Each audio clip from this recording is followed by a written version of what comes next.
Welcome back. Oil marketers in Nigeria have urged the federal government to compel maritime agencies, including the Nigerian Ports Authority and the Nigerian Maritime Administration and Safety Agency (NIMASA), to commence port charges in Nigerian Naira as directed by the federal government. We recall in November 2021, the federal government ordered the port charges should be collected in Naira, but the marketers noted that the directive given by the government has not been implemented, adding that the lack of implementation has been a major challenge to the operations. Meanwhile, the NPA has denied collecting jetty charges in dollar, explaining that the services rendered by operators are entirely billed in Naira. The accusers have said that they have been constrained to import products due to alleged dollarization of operations and critical activities by the two government agencies. On Business Breakfast today, we shall be looking at a closer look at the implications of this development in view of the forex crisis rocking the Nigerian economy. To further analyze this today, we have Mr. Christian Ayalasi, Isaac, Securities and Investment Analyst. Thank you for joining us, Mr. Christian Ayalasi. Mr. Christian Ayalasi? I'm here. All right. Good morning, sir. Yeah, so we've seen what is going on with the forex in terms of the Naira and the dollar. So what do you make of the continued need for port authorities to continue charging in dollar? Let's hear your opinion with this aggressive need to charge in dollar.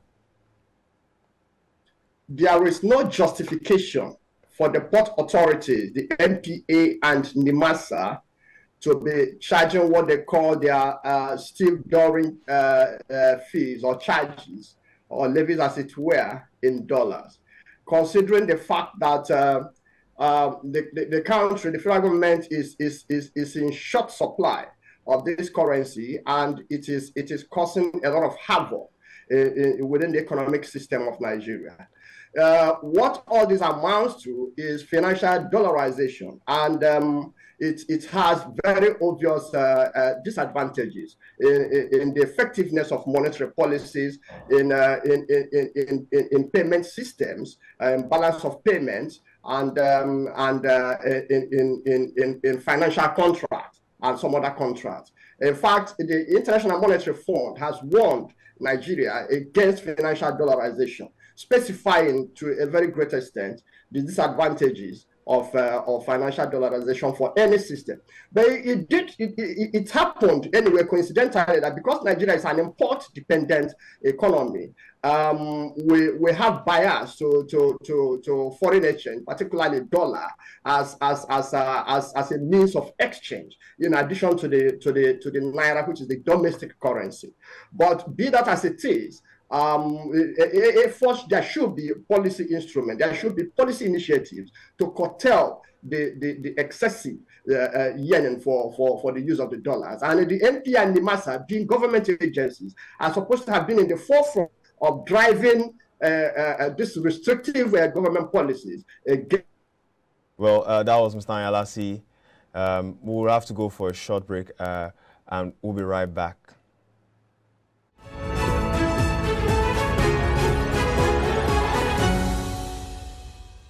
Well, we're back now. We're discussing with investment and securities analyst, Mr. Christian Ayalasi, and is explaining the continued dollarization of the Nigerian ports. So please, we'll allow you continue on that point, Mr. Ayalasi. Mr. Ayalasi? Hello? Oh, so he was explaining that the continued reason why the port agencies are charging in dollars is because they've refused to obey the federal government directive. Maybe when he comes back, he's going to continue explaining, but as we know, since 2021, almost a year now, that the federal government has given them this directive, the NIMASA and NPA have not, they've not put this directive into rule. Mr. Ayalasi, if you are with us, please continue on your point. Mr. Ayalasi, can you hear me? Yes, please continue. You hear me? Yes, we can. Yes, we can. Please continue. Can you hear me? Yes, I can, sir. Please continue. Yeah, so there is just no reason, no justification for the attitude of NIMASA and the Nigerian Ports Authority, because these are government agencies and they are supposed to be working hand in gloves with the CBN and other Ministry of Finance and other monetary authorities to ensure that the utilization of dollars is abetted to the level where it does not hurt the economy. Yeah, let me come in here now. In November 2021 was when this directive was given to them. Now, this is a year later. What do you think is the major reason why the federal government directive has not been implemented? Almost a year. Well, if we are looking at facts and figures to explain that nonchalant behavior, then we might not be finding any. What I can tell you is that the government agencies are working at cross purposes with each other. There don't seem to be synergy. There don't seem to be a coherent understanding of the functionality of an economic system. Every economic system is every economy is a system. And why do we say it is a system? It is. Hello? We lost him for a bit there. It was explaining why over a year after the federal government directive has been pushed, the NIMASA and MP are yet to put the directive into action. Mr. Ayalasi, are you still with us? I'm here. Please continue. Please continue now. Continue. Yeah. That. So it all boils down to self-interest. It all boils down executive for NIMASA and NPA to ignore the directive of the federal government. After all, that, if you remember very well, that very directive that came up November 2021 was midwifed by the Nigerian Midstream and the Downstream Regulatory Commission. Also involved was the Depot and Petroleum Marketers Association of Nigeria, a major stakeholder in that space. You also have some major petroleum marketing associations as part of that communique that was passed sometimes last year. Yeah, Mr. Christian. There's no reason why they should not go with the instructions of the federal government. Yeah, one thing we need to understand now is that this NIMASA and NPA are two agencies that the government said they collect revenue. Can we say that this continued collection of the dollar is driven by this need to meet revenue targets? Fine. Well, to start with, it shouldn't. The continued collection of dollar has nothing to do with target setting or performance or for purposes of performance appraisal or revenue generation for the government. One, the government is not in any place a revenue generating agency to start with. And even if we are talking about, we have unbundled some of these government corporations and they should be now driven by profit and all of that. It doesn't have to be against the system itself, because you're generating revenue so that the government will have sufficient funds to spend. But you're generating revenue and the government is suffering. Inflation rate is going high right now at 21.09%. The exchange rate at the investment and export window is hovering at between 440 Naira and 446 Naira. At the parallel market, you're seeing the thing going to about 720, 750. Yes. At the point even gotten to 900 and something Naira. So you will not say that, we cannot say that it is because they want to, they are generating revenue for the government. That is not a justification at all for what they are doing. All right. Now, one thing we know is that the dollar is driven by demand, and if there is no supply, the Naira will go up. The dollar will go up rather. Why is this not something that we can avert by charging in Naira?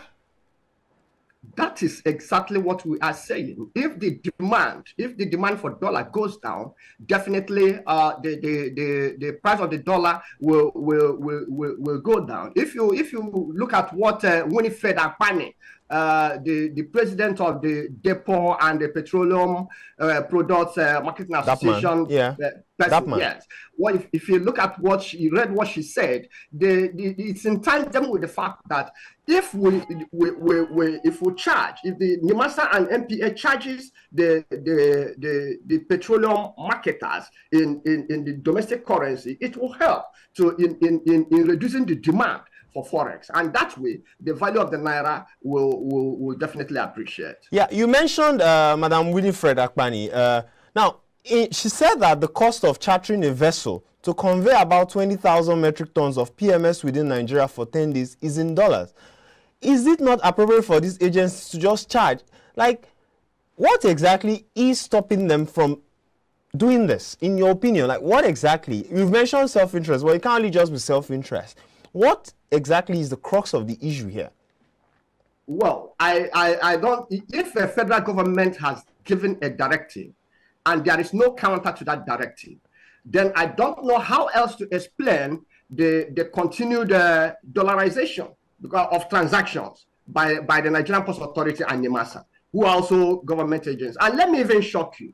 The chairman, the current chairman of NIMASA, last year, November, reviewed the charges of the Steve Duran charges of NIMASA, which has been in place from 2014, and the idea was that it was...